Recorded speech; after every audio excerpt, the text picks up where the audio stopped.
Tazama miaka 3 hii, naja nikitafuta matunda juu ya mtini huu nisipate kitu. Uukate, mbona hata nchi unaiharibu? Bwana, uache mwaka huu nao, hata niutilie samadi, nao ukizaa matunda baadaye vema, la usipozaa ndipo uukate. Tafakari ya neno la Mungu, Dominika ya 3 ya Kwaresma, mwaka C. Somo la kwanza la Dominika hii linatoka katika kitabu cha Kutoka sura ya 3 mstari wa 1 hadi wa 8h na mstari wa 13 hadi wa 15, ambalo linatueleza mwito wa Musa kushiriki katika kazi ya kulikomboa taifa kutoka utumwa nchini Misri.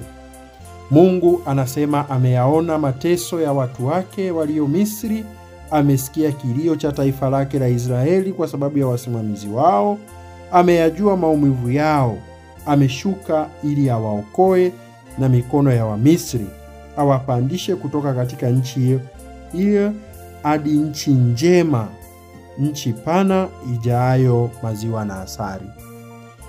Mwito huu wa Musa wa kushiriki katika kulitoa taifa utumwani ni mwito wetu sisi sote.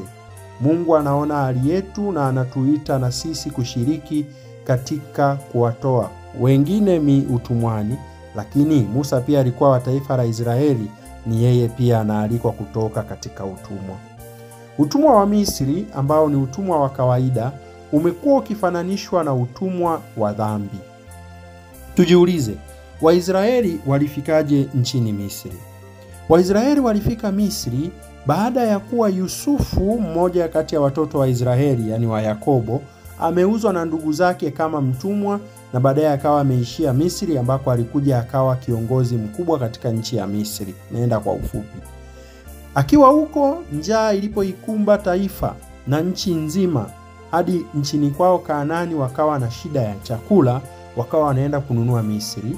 Yusufu akamwalika baba yake na ndugu zake, badala ya kuwa wanahangaika kila mara kufanya safari ndefu kwenda Misri kutafuta chakula, waje waishi Misri, kwa sababu yeye alikuwa na nafasi na cheo kikubwa na alikubaliwa na mfalme wa Misri. Basi taifa la Israeli, Yakobo na familia yake yote wakahamia Misri. Baada ya kukaa kwa kipindi kirefu na Mungu amewabariki, wameishi vizuri, wamezaa, wamepata mafanikio makubwa, baadaye akafariki Farao na Yusufu pia. Farao aliyemjua Yusufu amefariki na Yusufu pia amefariki, hakuna anayemtambua. Katika utawala mpya, mfalme akaona kwamba Waisraeli ni watu tishio, katika maana walikuwa ni wengi na walikuwa wenye nguvu. Akapata hofu kwamba watakuwa maadui zao, akaanza kuwatumikisha na kuwaonea watu wa Mungu. Watu wa Israeli wakamlilia Mungu, na Mungu tunasikia leo anamtuma Musa, na anasema kabisa ameyaonja na kuyasikia mateso ya taifa lake. Anamtuma Musa aende akawatoe Misri. Kwa nini wamefanyika watumwa? Ni kwa sababu ya chuki ya Farao, hakihofia kwamba watakuwa maadui zao. Lakini tunaweza tukasema Mungu alikuwa wapi hadi taifa lake linaingia katika hayo? Ni kwamba Mungu wetu ametuumba kwa uhuru. Kila mwanadamu ameumbwa kwa sura na mfano wa Mungu na uhuru wa kuchagua mema na kuepuka mabaya. Katika uhuru wake, kila huyo anaweza akautumia katika kuwatendea watu mema au kuwatendea mabaya. Farao na Misri kwa ujumla waliwatenda mabaya watu wa Israeli. Lakini mabaya hayo yamewakuta watu wa Israeli ili Mungu aweze pia kuwaokoa. Kwa wakati wake Mungu anaingia na kuwaokoa watu wake. Ni mfano wetu sisi. Katika uhuru wetu tunaweza tukajiingiza katika utumwa wa dhambi na kumkosea Mwenyezi Mungu. Lakini Mungu siku zote anatuletea misaada. Anatuletea akina Musa wanaokuja kutualika tutoke katika utumwa wa Misri. Mungu anasikia tunapomlilia. Mungu anasikia tunapomuita. Yeye anasema mimi niko ambaye niko. Jina hili la Mungu linasisitiza kuwa Mungu yuko yeye peke yake na wala hakuna Mungu mwingine. Miungu mingine ni upuuzi. Tunaye Mungu mmoja tu. Tumwamini, tuinuke, tusikie sauti yake. Tusifanye migumu mioyo yetu. Tukubali kukombolewa, tukubali kutoka utumwani, tukubali kwamba kilio chetu kilichofika katika masikio ya Mungu na kutuletea mwanae Bwana wetu Yesu Kristo atukomboe dhidi ya dhambi kiweze kweli kututoa katika utumwa huo wa dhambi na kurudi katika njia njema, katika njia ya neema. Nimesema wazi, uwepo wa wana wa Israeli nchini Misri, nchi ambayo sio yao, walienda kwa sababu zilizokuwa za kawaida kueleweka, lakini baadaye wamegeuka kuwa watumwa. Na sisi pia wakati fulani tunaweza tukaingia katika maisha na maisha yakatupeleka katika mambo ya kawaida, baadaye tukageuka kuwa watumwa. Uwepo wao na ukombozi wao kutoka katika utumwa nchini Misri ni mfano wa ukombozi wetu sisi kutoka katika utumwa wa dhambi. Mtume Paulo katika somo la pili la leo, waraka wa kwanza wa Mtume Paulo kwa Wakorinto sura ya 10 mstari wa 1 hadi wa 6 na mstari wa 10 hadi wa 12, anawasahihisha Wakorinto wale waliodhani kwamba wokovu huja kwa kubatizwa basi, kwamba mtu akishabatizwa mambo yameisha. Anawasahihisha na kuambia kwamba kuiishi imani ambayo tumeipokea kwa njia ya ubatizo na ambayo kwa sababu yake tulibatizwa ni njia mojawapo ya kutusaidia sisi kuupata wokovu. Sio tu kusema kwa kuwa nimebatizwa basi kwa sasa siiishi imani. Tuiishi imani. Neema za Mungu hazifanyi kazi kishirikina, zinafanya kazi kwa mpangilio na utaratibu ambao Mungu aliuweka. Lazima tuufuatishe mpangilio huo. Kusema tu ninamwamini Kristo ambaye ni mfano wa Musa mpya haitoshi, wala kusema tu kwa kuwa tayari nilishabatizwa, nimeondolewa dhambi, basi mimi naishi tu kiolela. Kuna mpangilio wa kuishi maisha ndani ya Kristo, kutenda matendo mema, kuishi kitakatifu, kuenenda katika njia za Bwana, kumuita Bwana siku zote, maana yeye amejaa huruma na neema. Ndugu zangu, sisi wa Kristo tunapaswa kuishi katika utakatifu. Tunaposikia mabaya yamewakuta watu, tusiseme kwamba ni Mungu amewalipa kwa sababu ya ubaya. Maana Mungu hafurahishwi na kifo cha muovu, bali anafurahisha na uongofu wa huyo muovu. Kama niishivyo, asema Bwana, sikufurahi kufa kwake mtu muovu, bali akagairi uovu wake ili apate kuishi. Kumbe mabaya yanapowapata watu na wanapoangamizwa, kwetu liwe fundisho kwamba hao walioangamia sio kwa sababu Mungu ameamua kuwaangamiza kwa sababu ya uovu. Mungu alipi uovu kwa njia ya uovu. Mungu katika uovu wetu tunaoutenda, yeye anajitangaza siku zote kuwa mwenye huruma na msamaha. Na ndio maana Yesu anapojulishwa leo katika injili ya leo ambayo inatoka katika injili kadiri ya Luka sura ya 13 mstari wa 1 hadi wa 9, Yesu anajulishwa habari za Wagalilaya ambao Pilato alichanganya damu yao na dhabihu yao. Watu waliomjulisha ni kama walikuwa na nia ya kuonesha kwamba wale watu walikuwa waovu, ndio maana mabaya yaliwapata. Yesu anatoa fundisho, hapana.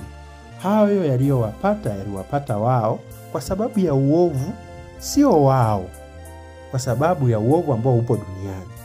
Lakini sisi sote tunaalikwa kutubu kwa sababu ajali au matukio fulani, anaweka na mfano ule wa wale 18 walioangukiwa na mnara huko Siloamu ukawaua.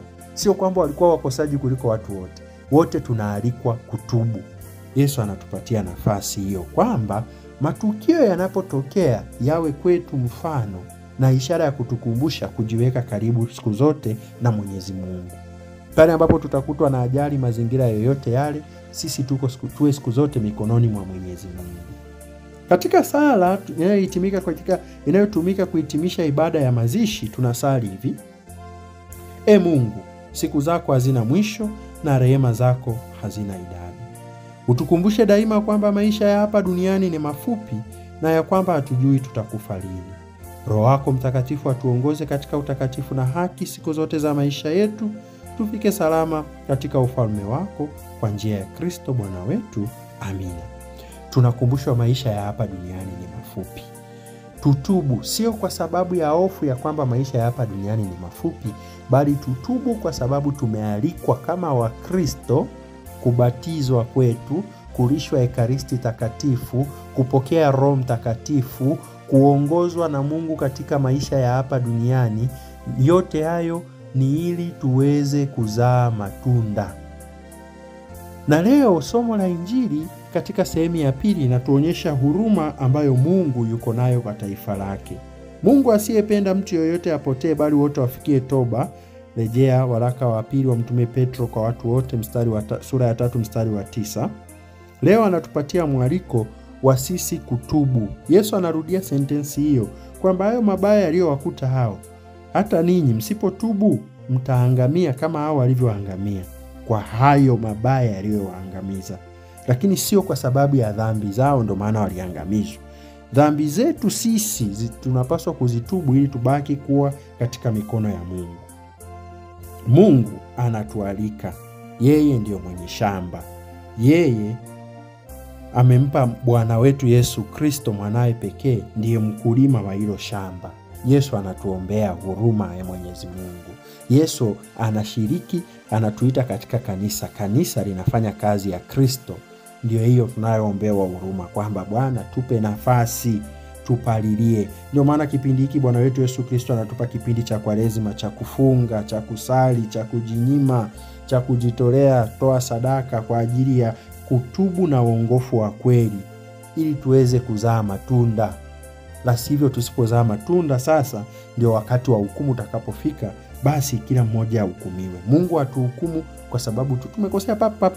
Bwana ahesabu maovu yetu. Kama angehesabu nani angesimama? Bwana anatupatia nafasi tuweze kutubu. Ndugu zangu, tufanyeje? Tunakubali kwamba Mungu anachukia uovu. Ndio maana katika Injili kadiri ya Mathayo sura 21 mstari wa 18 hadi wa 22 na Injili kadiri ya Marko sura ya 11 mstari wa 12 hadi wa 14 na mstari wa 20 hadi wa 24 inatuonyesha kwamba kuna mazingira fulani ambapo Mungu anajidhihirisha kuwa mwenye haki. Pale ambapo mtini ule hauna matunda, Yesu anaulaani na unanyauka wakati huo huo. Lakini leo Yesu anaonyesha kwamba Mungu ana huruma pia, anatupatia nafasi. Ndugu zangu, tumepewa nafasi hii kama muda wa nyongeza. Mimi nauchukulia kwa mfano, wanafunzi tuko kwenye mtihani, mwalimu anasema mtihani ni masaa 2. Baada ya zile saa 2 zimekamilika, mwalimu anatoa nafasi, anasema haya, ninawapa labda dakika 10 za ziada. Hebu tuzitumie nafasi hizi ambazo Mungu ametupatia. Tuamke basi ndugu zangu, tumuongokee Mungu.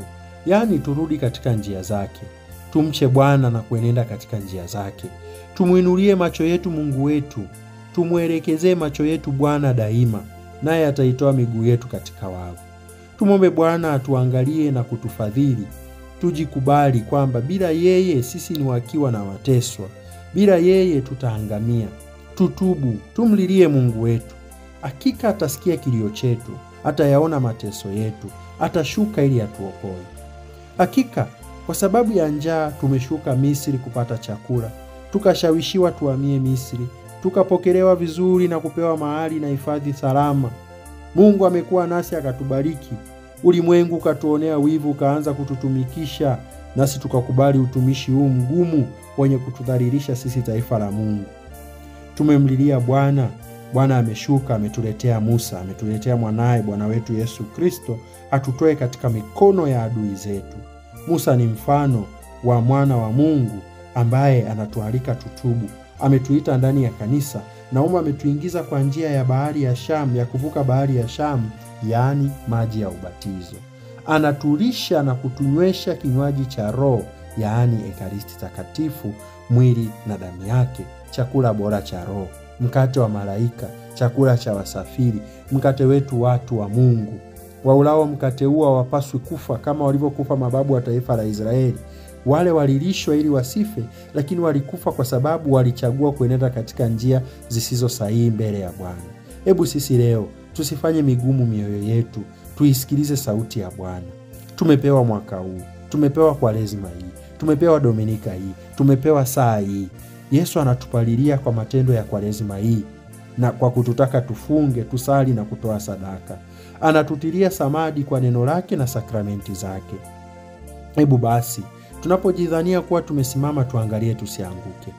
Tukumbuke kuwa dawa ya dhambi ni kufunga, kusali na kutoa sadaka. Tufanye hivyo maadamu tunaposamehewa dhambi zetu wenyewe, tufanye pia na sisi bidii kuwasamehe ndugu zetu. Tuitikie leo wito wa Mungu na sisi kushiriki katika kuwasaidia wengine watoke katika utumwa wa dhambi, ili kwamba yale ambayo Mungu anayatenda ndani mwetu katika sakramenti yaweze kutimizwa kwa matendo. Matendo yetu yadhihirishe kweli sisi kuwa ni wana wa Mungu. Tufahamu kwamba Mara tu baada ya kufa ndio mwisho wa vita na mashindano ya Kikristo.